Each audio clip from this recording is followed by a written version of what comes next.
Hello, everybody. This is Jimmy, and you're reading with Jimmy. This is A Farewell to Arms, Ernest Hemingway's wonderful novel we've been reading. Now we're on chapters 20, 21, and 22. Let me increase the size a little bit so we get thing here. Okay, a day at the races. Remember, he's still in Milan, and he's recovering. Catherine is with him. They're developing a relationship, etc. Chapter 20. One day in the afternoon, we went to the races. Ferguson went too, and Crowell Rogers, the boy who had been wounded in the eyes by the explosion of the shell nose cap.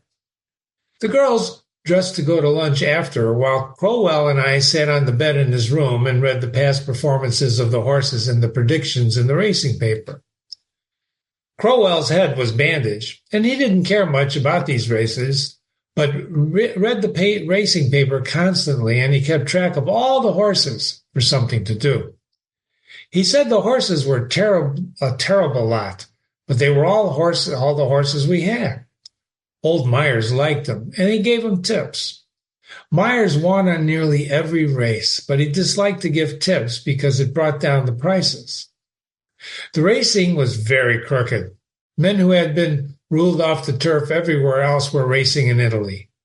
Myers's information was good, but I hated to ask him because sometimes he didn't answer, and always you could see it hurt him to tell you.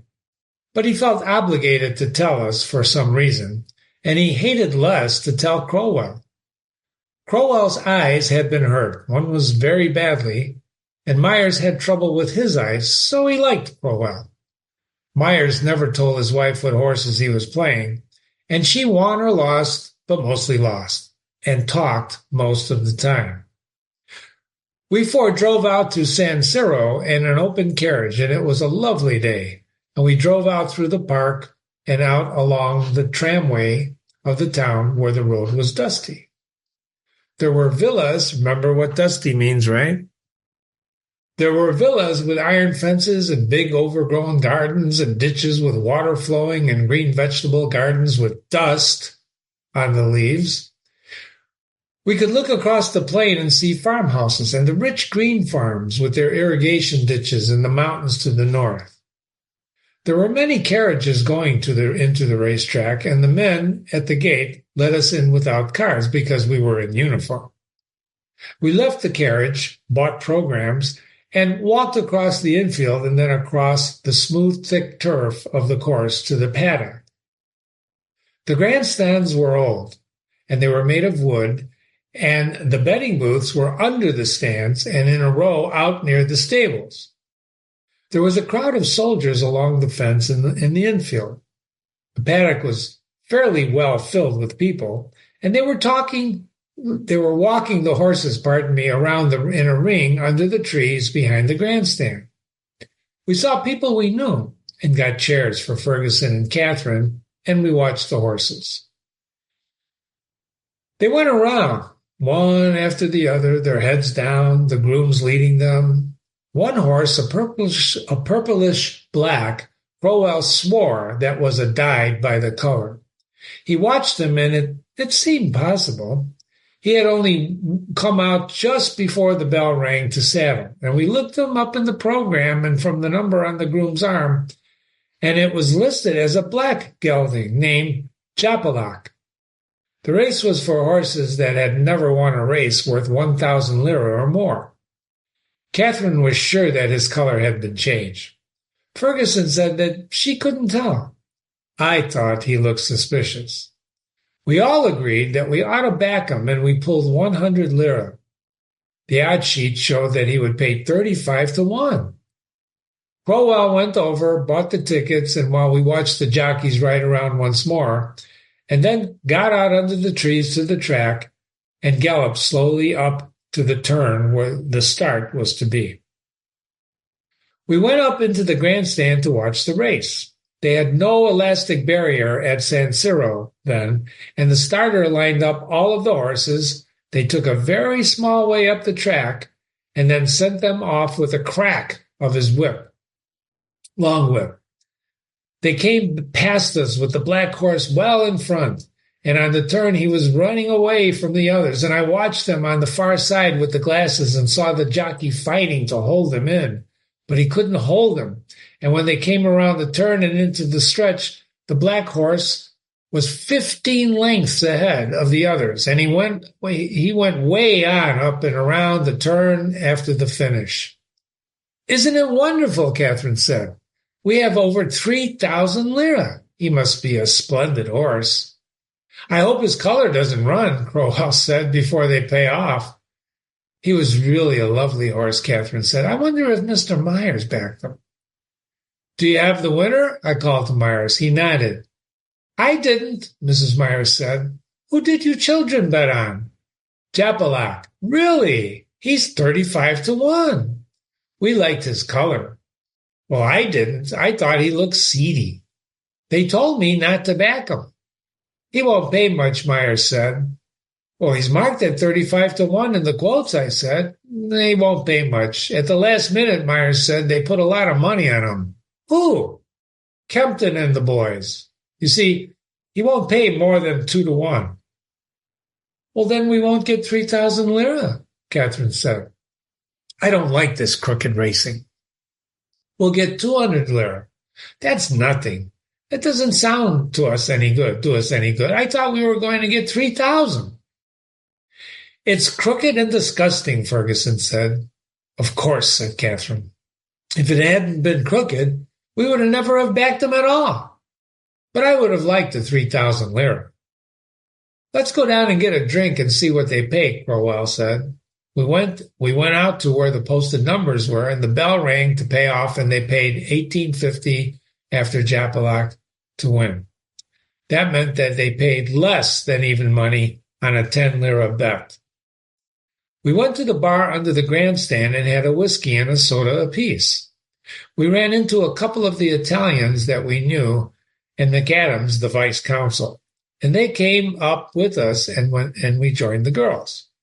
The Italians were full of manners, and McAdams talked to Catherine while we went down to bed again, and Mr. Myers was standing near the parimutuel. "Ask him what he played," I said to Crowell. What are you on, Mr. Myers?" Crowell said. Myers took out his program and pointed to the number 5 with his pencil. Do you mind if we play him too?" Crowell asked. Go ahead. But don't tell my wife I gave it to you." "Will you have a drink?" I asked. "No, thanks. I never drink." We put 100 lira on number 5 to win and 100 to place, and then had another whiskey and soda apiece. I was feeling very good, and we picked up on a couple of more Italians who each had a drink with us, and then we went back to the girls. These Italians were also very mannered, and they matched manners with the 2 that we had collected before, and in a little while no one could sit down. I gave the tickets to Catherine. "What horse is it?" "I don't know. Mr. Myers' choice." "Don't you even know the name?" "No." "You can find it out on the program. Number 5, I think." "You have a touching faith," she said. "The number 5 won, but it didn't pay anything. Mr. Myers was very angry." "You have to put up 200 lira to make 20, he said. 12 lira for 10. It's not worth it. My wife lost 20 lira. "I'll go down with you," Catherine said to me.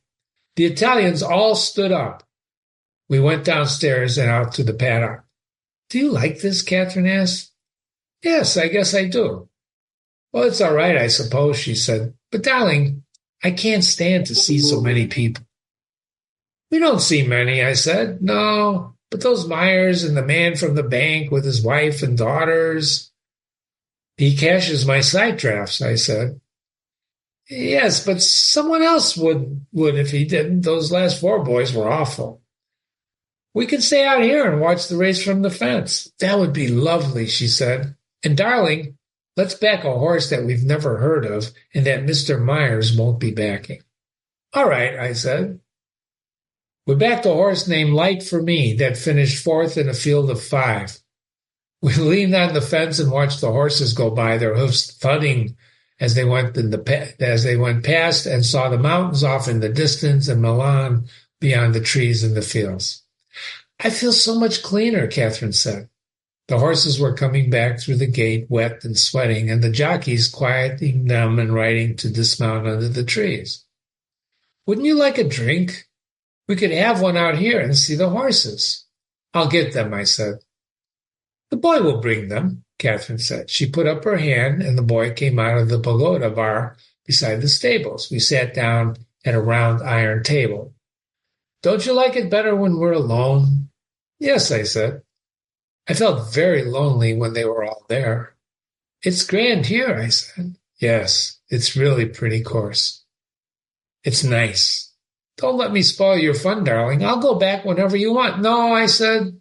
We'll stay here and have a drink. Then we'll go down and stand at the water jump for the steeplechase. You're awfully good to me, she said. And after we had been alone for a while, we were glad to see the others. We had a good time. Interesting chapter. There's a war going on. You started out with the dusty leaves, and here they are betting on horses. Interesting. Chapter 21. In September, the first cool nights came, and then the days were cool, and the leaves on the trees in the park began to turn color, and we knew that the summer was gone. The fighting at the front went very badly, and they could not take San Gabriel. The fighting on the Banzina Plateau was over, and by the middle of the month, the fighting for San Gabriel was about over too. They couldn't take it. Ettore had gone back to the front. You remember him, right? The horses were gone to Rome, so there was no more racing. Cromwell had gone to Rome too, to be sent back to America. There were riots twice in the town against the war, and bad rioting in Turin. A British major at the club told me that the Italians had lost 150,000 men on the Banzina Plateau and on San Gabriel. He said that they had lost 40,000 on the Caruso besides. We had a drink, and he talked. He said that the fighting was over for the year down here and that the Italians had bitten off more than they could chew. He said the offensive in Flanders was going really bad. If they killed men as they did this fall, the Allies would be cooked in another year. Let's stop there for a minute. The 11th Battle of Isolza in World War I was fought by the Italian and Austro-Hungarian armies at the Italian front in 1917, and the final battle resulted in an inconclusive bloodbath. The Italians fired, think about this, 5.5 million artillery shells during the battle, including poison gas shells, and there were 158,000 Italian casualties, 115,000 Austrian casualties, 30,000 died on the Italian side, 20,000 on the Austrian side. Italians 108,000 wounded, Austrians 45,000, over 70,000 on both sides missing or taken prisoners. Now you know what the word bloodbath means. And the statistics they throw around in World War I should make you shiver. Should make you shiver. So he's talking to a British major at the camp. The major said that we were all cooked, but we were all right as long as we didn't know it. There's the pronoun it. What does it mean? That they're cooked, right? We were all cooked. He repeats it. The thing was not to recognize it. Not to recognize it. Not to recognize what? Being cooked. The last country to realize that they were cooked would win the war. We had another drink. Was I on someone's staff? No, he was. It was all balls. We were alone in the club and sitting back in one of the big leather sofas. By the way, he uses the word cooked 13 times. There's a reason the narrator's narrating like that. Can you figure it out? His boots were smoothly polished, dull leather. They were beautiful boots. He said it was all balls. They thought only in divisions and manpower. They all squabbled about divisions, and they only killed them when they got them. They were all cooked. The Germans won the victories. By God, they were soldiers. The old Hun, for German, was a soldier. But they were cooked too. We were all cooked. I asked about Russia. He said they were cooked already. I'd soon see that they were cooked. And then the Austrians were cooked too. And if they got some Hun divisions, well, then they could do it. Did he think that they would attack this fall? Of course they would. The Italians were cooked. Everybody knew they were cooked. The old Hun would come down through the Trentino and cut the railway, at Vicenza, and then where would the Italians be? They tried that in 16, I said. No, not with the Germans. Yes, I said, but they probably wouldn't do that, he said. It was too simple. They'd try something complicated and get royally cooked. I had to go, I said. I had to get back to the hospital. Goodbye, he said, and then cheerily, every sort of luck. There was a great contrast between his world pessimism and his personal cheeriness. Should have marked that. Let's mark that, huh? I stopped at the barber shop and was shaved and went home to the hospital. My leg was as well as it was going to get for a long time. I had been up for an examination 3 days before, and there were still some treatments to take before my course at the ospedale. Maggiore was finished, and I walked along the side street practicing not limping. An old man was cutting silhouettes under the arcade. I stopped to watch him. 2 girls were posing, and he cut their silhouettes together, snipping very fast and looking at them, his head at one side. The girls were giggling. He showed me the silhouette before he pasted it on white paper and handed them to the girls. They're beautiful, he said. How about you, Tenente? The girls went away looking at their silhouettes and laughing. They were nice-looking girls. One of them worked in the wine shop across from the hospital. All right, I said. Take off your cap. No, with it on. It will not be as beautiful, the old man said. But, he brightened, it'll be more military. He snipped away at the black paper and then separated the 2 thicknesses and pasted the profiles on a card and handed them to me.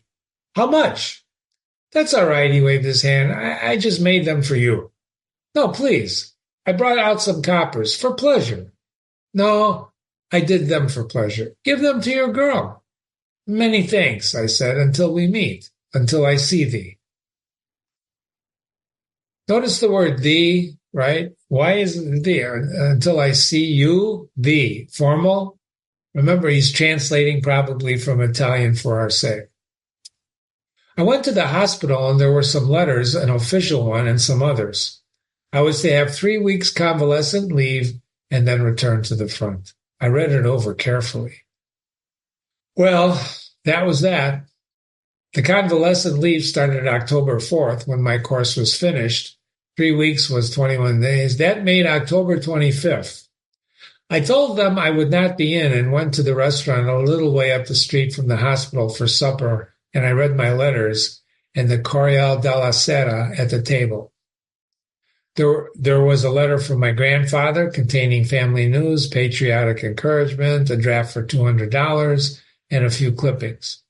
There was a dull letter from the priest at our mess, a letter from a man I knew who was flying with the French and had gotten in with a wild gang and was telling me about it, and a note from Rinaldi asking me how long I was going to sulk in Milano and what was all the news. Now remember, no cell phones, no television, no radio, so they write letters. Isn't that interesting? Do you know letter writing used to be an art form? Did you know that? Maybe we should try to think about bringing that back. I don't know. He wanted me to bring him phonograph records and enclose the list. I drank a small bottle of Chianti with the meal, had a coffee afterwards and a glass of cognac, finished the paper, put my letters in my pocket, left the paper on the table with a tip, and went out. In my room at the hospital, I undressed, put on pajamas, a dressing gown, and pulled down the curtains on the door that opened onto the balcony, and sitting up in bed, read Boston papers from a pile Mrs. Myers had left for her boys at the hospital. The Chicago White Sox were winning the American League pennant, and the New York Giants were leading the National League. Babe Ruth was a pitcher and then playing for Boston. The papers were dull. The news was local and stale, and the war news was really old. The American news was all training camps, and I was glad I wasn't in a training camp. The baseball news was all I could read, and I did not have the slightest interest in it. A number of papers together made it impossible to read with interest. It was not very timely, but I read it for a while. I wondered if America really got into the war, if they would close down the major leagues. They probably wouldn't. There was still racing in Milan, and the war could not be much worse. They had stopped racing in France. You remember that was where the Battle of the Somme was, right?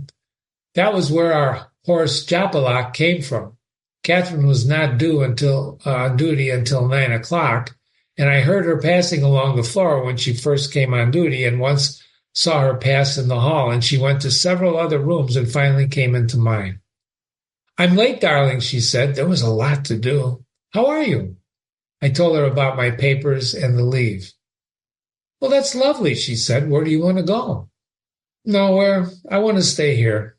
"Well, that's silly. You should pick a place to go and I'll come too." "Well, how will you work that? "I don't know, but I will." "You're pretty wonderful," I said. "No, I'm not. But life isn't hard to manage when you've nothing to lose." "What do you mean?" "Nothing. I was only thinking how small obstacles seem that once were so big. I should think that it may be hard to manage." No, it won't, darling. "If necessary," she said, "I'll simply leave. But it won't come to that." "Well, where should we go?" "I don't care," she said. "Anywhere you want. Anywhere we don't know people." "Don't you care where we go?" "No," she said. I'll like any place." She seemed upset and talked. "What's the matter, Catherine?" "Nothing. Nothing's the matter." "Yes, there is." "No, nothing. Nothing. Really nothing." There used to be a Carol Burnett show where Harvey Korman would be talking to Carol Burnett and saying the same kind of dialogue. Was there nothing? Nothing's wrong. Of course, something was wrong, but nothing. "I know there is," he said. "Tell me, darling." "You can tell me." "There's nothing. Tell me." "I don't want to. I'm afraid I'll make you unhappy or I'll worry you." "It won't," I said.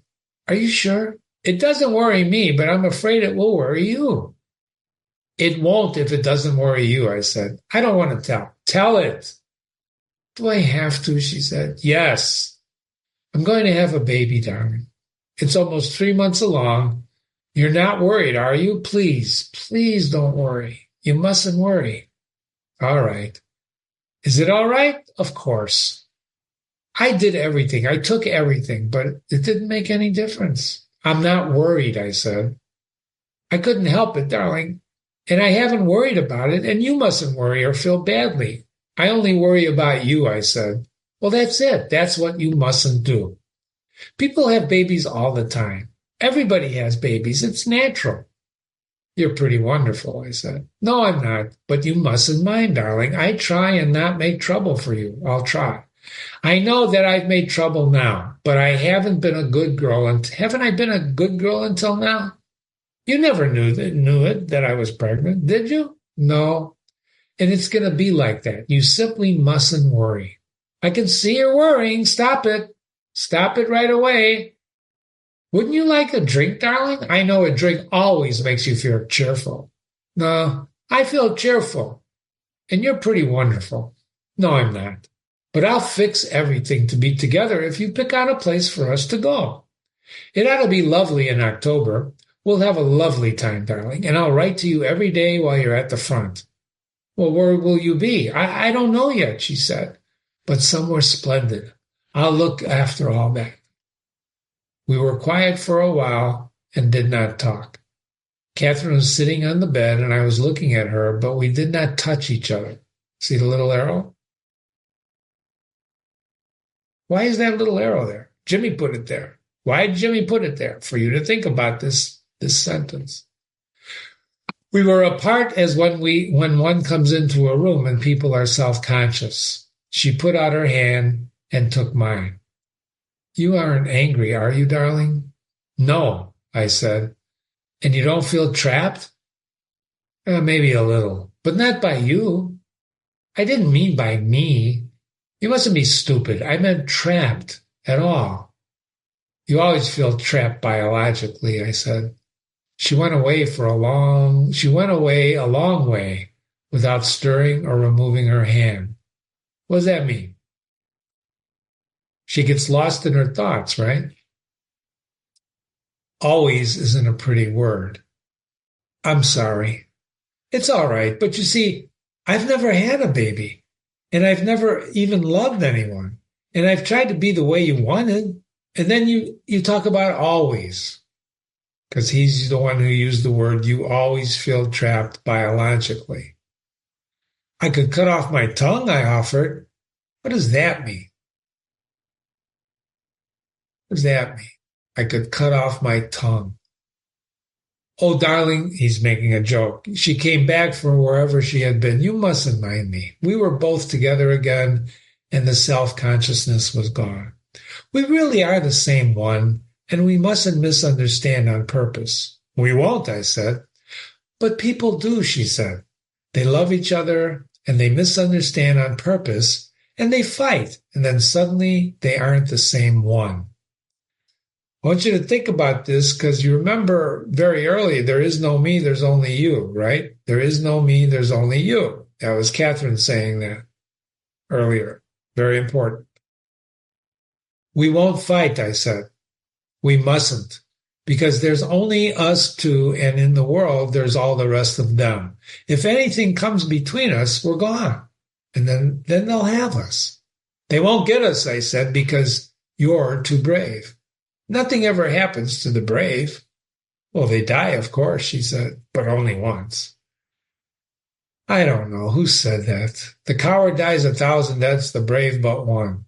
Of course, but who said it? I don't know. Do you know who said it? Figure it out before the next chapters. He was probably a coward, she said. He knew a great deal about cowards, but nothing about the brave. The brave dies perhaps 2,000 deaths if he's intelligent. He simply doesn't mention them. I don't know, I said. It's hard to see inside the head of the brave. Yeah, but that's how they keep it that way. Oh, you're an authority. You're right, darling. That was deserved. You're so brave. No, she said, but I would like to be. I'm not, I said. I know where I stand. I've been out long enough to know. I'm like a ball player that bats 230 and knows he's no better than that. What's a ball player that bats 230? She asked. It's awfully impressive. No, it's not. It means a mediocre hitter in baseball. I thought he wasn't interested in baseball. But he's still a hitter, she prodded me. Well, I guess we're both conceited, I said, but you are brave. No, but I hope to be. All right, we're both brave, I said. And I'm very brave when I've had a drink. We're splendid people, Catherine said. She went over to the armoire and brought me a cognac and a glass. Have a drink, darling, she said. You've been awfully good. I don't really want one, I said. Take one. Oh, all right. I poured the water glass a third full of cognac and drank it off. That was very big, she said. I know brandy is for heroes, but you shouldn't exaggerate. Where will we live after the war?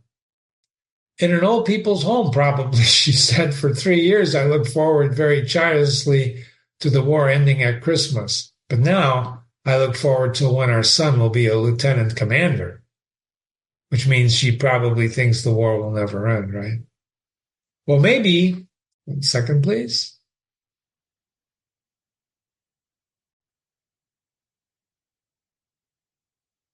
Well, maybe he'll be a general, I said. Well, if it's 100 years war, he'll have time to try for both services. Don't you want a drink, I asked.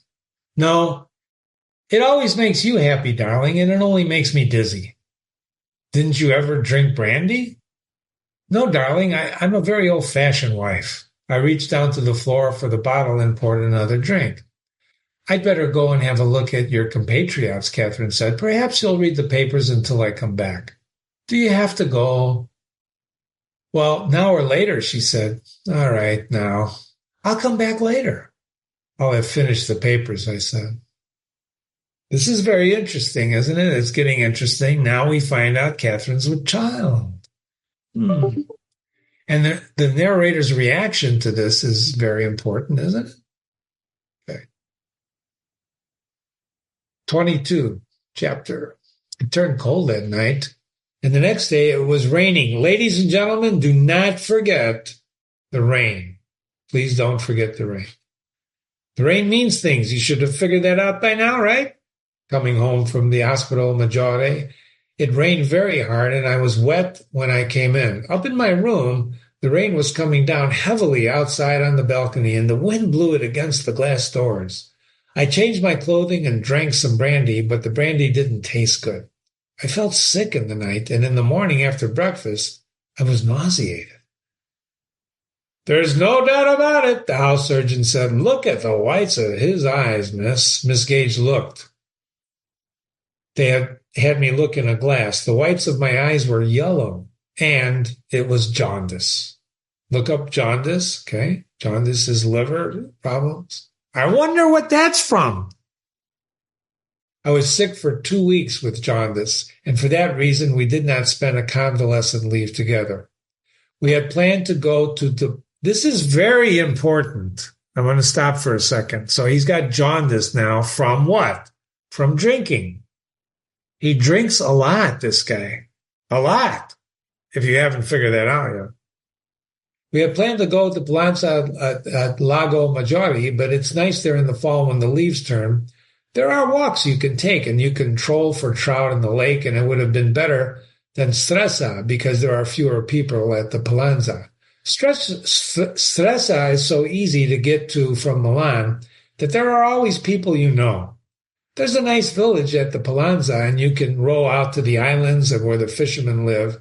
And there's a restaurant on the biggest islands, but we didn't go. He really knows his geography, doesn't he? One day while I was in bed with jaundice, Miss Van Campen came in the room, opened the door into the armoire, and saw the empty bottles. I had sent a load of them down by the porter, and I believe she must have seen him going out and come to find more. They were mostly vermouth bottles, Marsala bottles, Capri bottles, empty Chianti flasks, and a few cognac bottles. You see what I'm saying about this guy? The porter had carried out the large bottles, those that had held vermouth, and the straw-covered Chianti flask, and left the brandy bottles for last. It was the brandy bottles and the bottles shaped like a bear, which had held the kummel, that Miss Van Campen found. The bear-shaped bottle enraged her particularly. She held it up. The bear was sitting up on his haunches with his paws up, and there was a cork in his glass head with a few sticky crystals on the bottom. I laughed. It's kummel, I said. The best kummel comes in those bear-shaped bottles from Russia. Those are all brandy bottles, aren't they? Miss Van Campen asked. I can't see them all, I said, but they probably are. How long has this been going on? I bought them from and brought them in myself, I said. I have had Italian officers visit me frequently, and I have given them brandy to offer. I had to have brandy to offer them. You haven't been drinking this yourself, she said. I also had drunk it myself. Brandy, she said. 11 empty bottles of brandy and that bear liquid. Kummel, I said. I'm going to send someone to take them away. Those are all the empty bottles you have? Well, for the moment, I said. This guy, no, remember earlier he said she never liked him and he never liked her? Well, can you understand why? He's being a smartass. And I was pitying you for having jaundice. Pity is something that's wasted on you. That's an interesting line. Thank you, I said. Thank you? I suppose you can't be blamed for not wanting to go back to the front, but I should think that you would try something more intelligent than producing jaundice with alcoholism. With what? With alcoholism. You heard me say it. I didn't say anything. And unless you find something else, I'm afraid you're going to have to go back to the front when you are through with your jaundice. I don't believe self-inflicted jaundice entitles you to a convalescent leave. You don't? I do not. Have you ever had jaundice, Miss Van Kampen? No, but I've seen a great deal of it, she said. You ever notice how the patients enjoy it? I suppose it's better than the front, she said. Miss Van Kampen, I said, did you ever know a man who tried to disable himself by kicking himself in the scrotum? Mrs. Van Kampen ignored that actual question, and she had to ignore it or leave the room. She wasn't ready to leave because she had disliked me for so long, and she was now cashing in. I've known many men to escape from the front through self-inflicted wounds. That wasn't the question, I said. I have seen self-inflicted wounds also. I asked you if you had ever known a man who had tried to disable himself by kicking himself in the scrotum, because that is the nearest sensation to jaundice, and it's a sensation that I believe few women have ever experienced, which is why I asked you if you've ever had jaundice, Miss Van Kampen, because, Miss Van Kampen left the room. And why wouldn't she? What's this guy doing? Later, Miss Gage came in. What did you say to Miss Van Kampen? She was furious. Well, we were comparing sensations, I said. I was going to suggest that she had never experienced childbirth, Sorry, pardon me. You're a fool, Gates said. She's after your scalp. Well, she has my scalp, I said. She lost me my leave, and she might try and get me court-martialed. She's mean enough. Well, she never liked you, Gates said. What's it about? She said I drunk myself into jaundice so as not to go back to the front, said Gage. I'll swear you never I swear you've never taken a drink. Everybody will swear you've never taken a drink. Well, she found the bottles. I told you 100 times to clear out those bottles. Where are they now? In the armoire. Do you have a suitcase? No, I put that in the rucksack. Miss Gage packed the bottles in the rucksack. I gave them to the porter, she said, and I'll give them to the porter, and started for the door. Just a minute, Miss Van Kampen said. I'll take those bottles. She had the porter with her. Carry them, please, she said. I want to show them to the doctor when I make my report. She went down the hall. The porter carried the sack. He knew what was in it. Nothing happened except I lost my leave.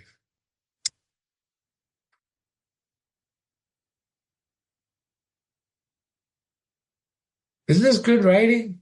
It is amazing. Narration is just amazing, isn't it? All right, you've been reading with Jimmy. This is Jimmy. Those were a few more chapters. Let's examine again the first slide. How many chapters? 20, 21, and 22.